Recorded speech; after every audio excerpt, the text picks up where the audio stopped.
उस पार्टी को अगर सरवाइव करना है तो आपको माने मजबूत कदम उठाना पड़ेगा और ये मोह छोड़ना पड़ेगा कि पार्टी का जो कमान है वो हमारे हाथ में या हमारे परिवार के हाथ में रहे।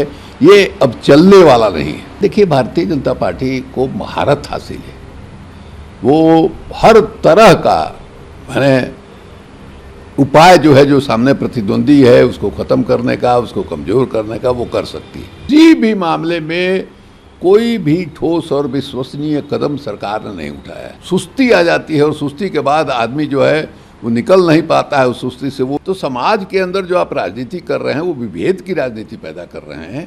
राष्ट्रीय सुरक्षा का मेरी नज़रों में आधा काम तो इसी से होता है। देखिए, कांग्रेस के सामने पहले से ही गंभीर संकट रहा है और इन 5 राज्यों में जो चुनाव हुआ और चुनाव का जो नतीजा आया, उस नतीजा ने कांग्रेस के अंदर एकदम हताशा पैदा कर दिया है।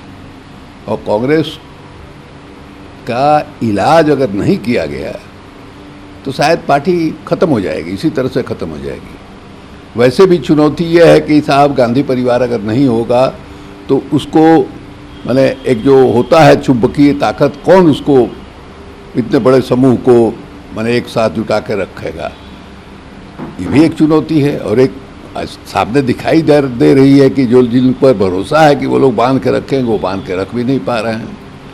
मुकुल वासनिक का नाम ही लोगों ने प्रस्तावित किया, अच्छा नाम है हमारा, माने हम जानते हैं उनको, और राज्यसभा में थे तो उनसे मुलाकात होती थी। और संजीदा आदमी है, माइल्ड नेचर के आदमी हैं। हमको लगता है कि सबको लेकर के चलने की सलाहियत है मुकुल वासनिक में। महाराष्ट्र के रहने वाले हैं, भारत सरकार में मंत्री रहे हैं, पर संगठन में भी वो माने हमको लगता है महामंत्री वगैरह रहे हैं। तो बेहतर नाम है, अगर सब लोगों की सहमति हो जाए तो बेहतर नाम है। और एक प्रयोग तो करना ही होगा कांग्रेस को, यथा स्थिति को तोड़ना है। अगर चाहती है सोनिया जी कि इतनी पुरानी जो पार्टी है जिसमें वो 4-5 पुश्तों से जुड़ी हुई है उस पार्टी के साथ, उस पार्टी को अगर सरवाइव करना है तो आपको माने मजबूत कदम उठाना पड़ेगा और ये मोह छोड़ना पड़ेगा कि पार्टी का जो कमान है वो हमारे हाथ में या हमारे परिवार के हाथ में रहे। ये अब चलने वाला नहीं है।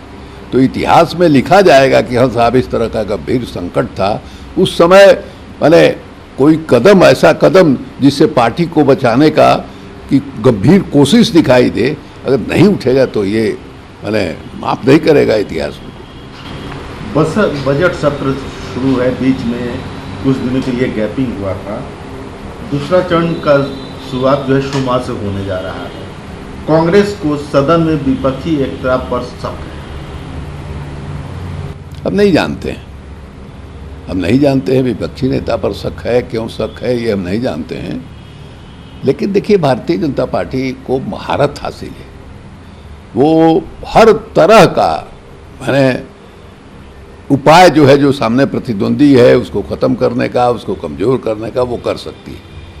तो अब देखा कि हर जगह जो भी लड़ने वाले लोग हैं उनके नज़दीकी लोगों का, या उनको माने ईडी भेज दे रही है, तो इनकम टैक्स भेज दे रही है, तो सीबीआई भेज दे रही है।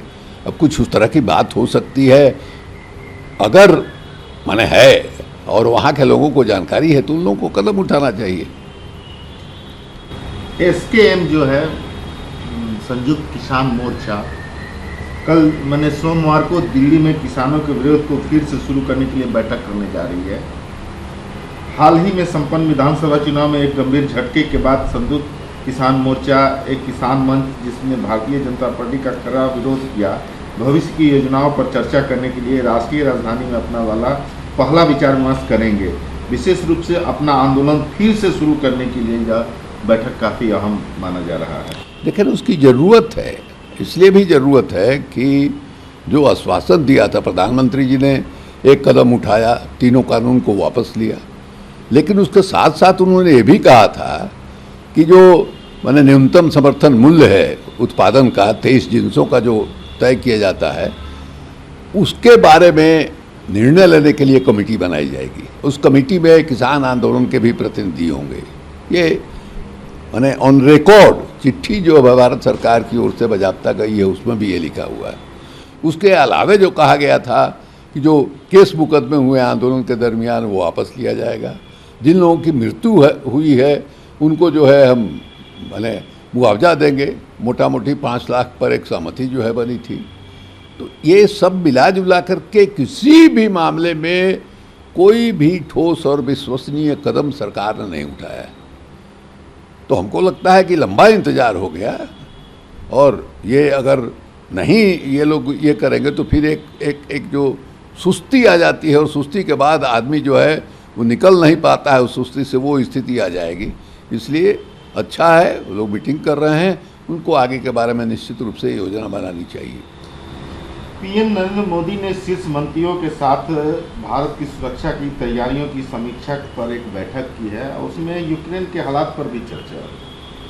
देखिए, सुरक्षा के मामले में हमको लगता है कि ये भाषण देने और इस सब का कोई मतलब नहीं, अफसरों के बीच में मीटिंग करने का।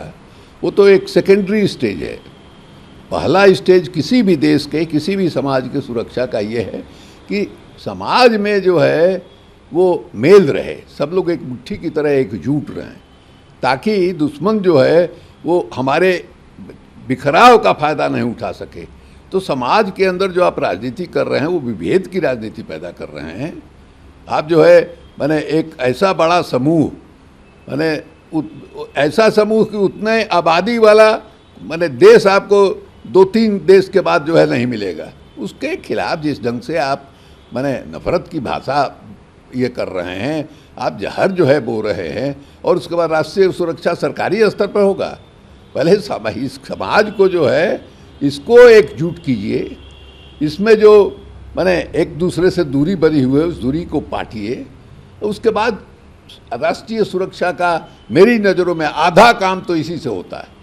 उसके बाकी चीज़ के लिए आप मीटिंग करते रहिए, लेकिन ये जो आप भयानक गंभीर गलती कर रहे हैं जिससे देश की सुरक्षा पर खतरा हो सकता है, देश की एकता अखंडता पर खतरा हो सकता है, इससे तो आप अलग हटिए।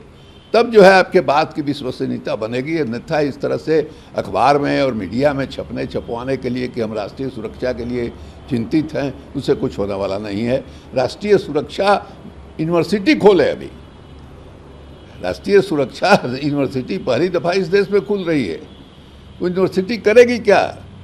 देश को अंदर से जो लोग खोखला कर रहे हैं और देश को कमज़ोर कर रहे हैं, उनसे कैसे देश को सुरक्षा होगी, पहले इस एजेंडा पर विचार होना चाहिए।